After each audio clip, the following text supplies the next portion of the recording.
Hey guys, welcome to world affairs. मैं हूं प्रशांत धवन और इस वीडियो में हम बात करने वाले हैं फ्रांस में हुए रीसेंट टेरर अटैक्स के बारे में और फ्रांस इसके रिस्पांस में कैसे अपनी आर्मी मोबिलाइज कर रहा है अपने सिटीजन्स की रक्षा के लिए। डिस्कस करेंगे ये सब, मगर सबसे पहले ये आपके सामने एशिया का मैप और ये है हमारा प्यारा भारत। और हमें यहाँ पे फोकस करना होगा यूरोप पे, और यहाँ पे आप देखेंगे ये है फ्रांस। फ्रांस एक बहुत ही इंपॉर्टेंट देश है, यूरोप का एक न्यूक्लियर पावर है। अगर हम ग्लोबल फायर पावर इंडेक्स को देखें तो फ्रांस दुनिया का 7वां सबसे ताकतवर देश है, मगर आज के समय ये कंट्री स्ट्रगल कर रहा है because of back to back terror attacks. Recently इनके बहुत ही एक सुंदर शहर नीस में एक जो छोटा सा चर्च था वहां पे अटैक हुआ है। ये मैं आपको दिखाता हूँ नीस है कहाँ पर। यहाँ पे मैं जूम इन कर रहा हूँ। नीस एक कोस्टल सिटी है। It is famous for its architecture और यहाँ पे आप देख पाएंगे ये है नोत्रे डैम चर्च। ये मैं आपके लिए यहाँ पे जूम इन कर रहा हूँ। नाउ एक बात यहाँ पे मैं क्लियर कर दूं कि हालांकि इस चर्च का नाम नोत्रे डैम है, इसको कंफ्यूज मत कर लेना नोत्रे डैम पेरिस से। वो आपको मिलेगा फ्रांस की कैपिटल पेरिस में और वो एक यूनेस्को वर्ल्ड हेरिटेज साइट है। 2019 में वो न्यूज़ में था क्योंकि वहाँ पे आग लग गई थी, तो उससे इसका कोई कनेक्शन नहीं है। कुछ लोग सोच रहे हैं कि नोत्रे डैम में अटैक हुआ है, नहीं, ये ऑल टुगेदर नीस में एक चर्च है, नॉर्मल चर्च है। It is not a UNESCO world heritage site. और यहाँ पर एक तुनीसियन माइग्रेंट ने 3 लोगों को मार डाला। उनमें से एक की तो डिकैपिटेशन हुई है, सर काटा गया, तो दैट वाज रियली हॉरिफिक। मगर एक क्वेश्चन आपके माइंड में आएगा कि ओके, सो जो तुनीसियन आदमी ने यहाँ पे ये सब किया है, क्या कोई यहाँ पर स्टूडेंट था, बहुत समय से फ्रांस में रह रहा था? नहीं, वो बस एक माइग्रेंट था। पिछले महीने उसने फ्रांस में लैंड किया किसी तरीके से और यहाँ पे आज उसने एक टेरर अटैक कर दिया। टुनीसिया बाय द वे मैप में कहाँ पे है ये मैं आपको दिखाता हूँ। तो टुनीसिया यहाँ पे आप देख पाओगे, ये है अफ्रीका का एक देश। तो यहाँ से एक आदमी पहले तो गया यहाँ पर इटली के टापू में और उसके बाद यहाँ से वो पहुंच गया नीस में। वो एक माइग्रेंट था और ऑब्वियसली सिंस एक माइग्रेंट ने इस टाइप का टेरर अटैक किया है रिलीजन के नाम पे, इससे एंटी माइग्रेंट जो सेंटिमेंट है ये फ्रांस में, पूरे यूरोप में इन द फ्यूचर और ज़्यादा बढ़ने वाला है। मगर फ्रेंच प्रेसिडेंट ने अभी के लिए ये कहा है कि फ्रांस हार नहीं मानेगा, France will not give in to terror after the Nice attack. और फ्रेंच प्रेसिडेंट यहाँ पे ये भी कह रहे हैं कि हम और सोल्जर्स डिप्लॉय करेंगे। सैनिक जो इनके आर्मी के सोल्जर्स हैं ये चर्च के सामने, स्कूल्स के सामने डिप्लॉयड होंगे, इंश्योर करेंगे कि कोई भी फर्दर टेरर अटैक ना हो। एक क्वेश्चन मैं यहाँ पे आपसे पूछना चाहूँगा कि फ्रांस की आर्मी और इंडियन आर्मी आपस में जो युद्ध अभ्यास करती है उसका नाम क्या है? मैं चाहता हूँ आप सब लोग कमेंट सेक्शन में इसका आंसर करें। मैं लाइक्स देखता हूँ 15-20 हज़ार हो जाते हैं, आप आंसर इतना करते नहीं हैं। Do answer the questions in the comment box below. Engagement बढ़ती है, मुझे भी लगता है आप रिस्पॉन्स कर रहे हैं। और इस वीडियो में obviously lot to know, lot to discuss as always, but before we begin, Unacademy आपके लिए लेके आया है यूपीएससी कोर्सेज। देखो आज के समय यूपीएससी कोर्सेज ऑनलाइन ऑफलाइन बहुत सारे हैं, मगर अनअकैडमी ने यूनिक आपके लिए पैकेज निकाला है आइकॉनिक कोर्स का, जहाँ पे आपको सारे लेक्चर्स मिलते हैं, सिलेबस प्रॉपर्ली कवर होता है। मगर अनअकैडमी साथ में आपके लिए लेके आया है personal coach, daily mains question answer practice, एक study planner, personalise feedback, something to keep you motivated. आप ऑफलाइन पढ़ोगे 3 महीने का कोर्स का 1.5 लाख 2 लाख पे करना होता है। यहाँ पर साल भर 12 महीने आप पढ़ सकते हैं फॉर जस्ट 69,500। इसमें आपको 10% का बाय द वे डिस्काउंट भी मिलेगा अगर आप यूज करते हैं code PD10। Now first of all, जो फ्रांस में टेरर अटैक्स हुए हैं, वर्ल्ड लीडर्स ने कैसे इस पर रिएक्ट किया है ये मैं आपको बताना चाहता हूँ। इससे आपको समझ में आएगा कि फ्रांस आज के समय जो कर रहा है उसका एक रैशनल क्या है। डोनाल्ड ट्रंप को अगर हम देखें तो इन्होंने ओपनली यहाँ पे कहा है कि our hearts, American hearts are with the people of France. America stands with our oldest ally in this fight. US of course मानता है फ्रांस को उसका ओल्डेस्ट एलाई।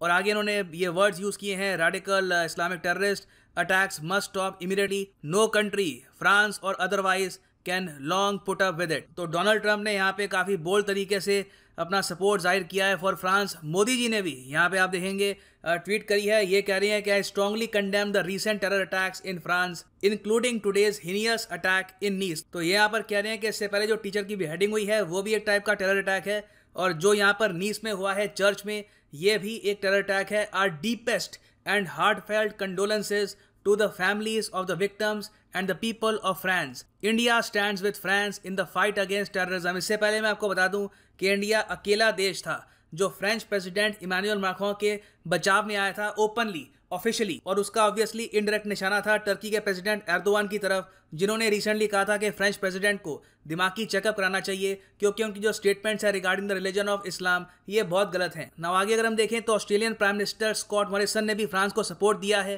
टर्की ने भी इस टेरर अटैक को कंडेम किया है, इवन दो टर्की और फ्रांस के रिलेशंस आज के समय बहुत ज़्यादा खराब हैं। टर्की ने भी कहा है कि हम कड़ी निंदा करते हैं इस अटैक की in the Notre Dame church in Nice. मगर ऐसा नहीं है कि सारे वर्ल्ड लीडर्स या फिर जो ग्लोबल फिगर्स हैं उनकी तरफ से कंडेमनेशन आई है और बहुत ही सपोर्टिव स्टेटमेंट्स आई हैं। महातिर मोहम्मद जो मलेशिया के बहुत ही कंट्रोवर्शियल फॉर्मर प्राइम मिनिस्टर रह चुके हैं, आपको याद होगा इन्होंने अपने कार्यकाल में कश्मीर का इशू उठाया था यूएन में, और उसके बाद इंडिया मलेशिया के रिलेशंस काफी खराब हो गए थे। तो इन्होंने फ्रांस में टेरर अटैक के बाद एक बहुत ही अजीब सी स्टेटमेंट दी। इन्होंने ये कह दिया अपनी ट्वीट में कि जो इन्होंने अटैक किया है यहाँ पर उनके पास राइट है to kill the French citizens. Obviously एक बहुत ही ज्यादा कंट्रोवर्शियल, बहुत ही गलत स्टेटमेंट है, और ट्विटर ने इमीडिएटली इनकी जो ये ट्वीट है ये डिलीट कर दी। ये मैं कहूँगा बहुत ही रेयरली होता है एक्सेप्ट फॉर डोनाल्ड ट्रंप कि किसी मेजर वर्ल्ड लीडर या फिर फॉर्मर वर्ल्ड लीडर की जो ट्वीट है ये डिलीट कर दी जाए बाय ट्विटर। मगर महातिर मोहम्मद की जो ट्वीट है उसको लेकर फ्रांस ने अभी तक उनको फॉरगिव किया नहीं है। फ्रेंच गवर्नमेंट अब ओपनली ट्विटर को ये कह रही है कि महातिर मोहम्मद का जो ट्विटर अकाउंट है ये सस्पेंड करिए, ही इज स्प्रेडिंग हेट। यहाँ पे आप देख पाएंगे आर्टिकल है, French minister seek suspension of x Malaysian Mahathir Mohamad Twitter account for glorifying the attack. Now Mahathir Mohamad की ट्वीट डेफिनेटली काफी चिंताजनक थी कि वो ऐसी सोच फैला रहे हैं, और इससे समझ में भी आता है कि आज के समय इमैनुअल मैक्रोन ने क्यों ये डिसाइड किया है कि पूरे फ्रांस में ये 7,000 सोल्जर्स फ्रांस के लिए काफ़ी बड़े हैं, क्योंकि बाय द वे इनकी जो आर्मी है फ्रेंच आर्मी, वहाँ पे टोटल जो एक्टिव सोल्जर्स हैं वो रफली हैं 1,17,000 के आसपास। 15,750 रिजर्व हैं।